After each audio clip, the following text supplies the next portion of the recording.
حضرت بہلول دانا رحمۃ اللہ تعالیٰ علیہ کے زمانے میں بغداد کے بادشاہ کی دلی تمنا تھی کہ حضرت بہلول دانا اس سے ملاقات کریں، لیکن آپ رحمۃ اللہ تعالیٰ علیہ کبھی بھی بادشاہ کے دربار میں تشریف نہ لے گئے۔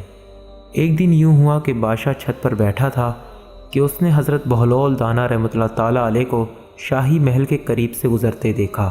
فوراً حکم دیا کہ حضرت بہلول دانا رحمۃ اللہ تعالیٰ علیہ کو کمن ڈال کر محل کی چھت پر کھینچ لیا جائے۔ چنانچہ ایسا ہی کیا گیا۔ جب آپ رحمۃ اللہ تعالیٰ علیہ بادشاہ کے سامنے پہنچے تو بادشاہ نے پوچھا، یہ فرمائیے آپ اللہ تک کیسے پہنچے؟ فرمایا، جس طرح آپ تک پہنچا۔ بادشاہ نے عرض کی، میں سمجھا نہیں۔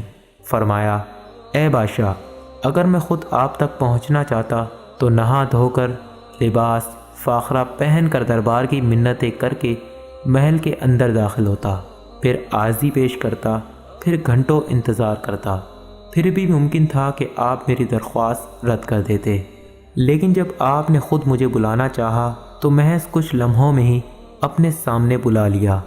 اسی طرح جب اللہ کو اپنے بندے کی کوئی ادا پسند آتی ہے تو اسے لمحوں میں قرب کی وہ منزلیں طے کروا دی جاتی ہیں جو بڑے بڑے عابدوں کے لیے باعث رشک بن جاتی ہیں۔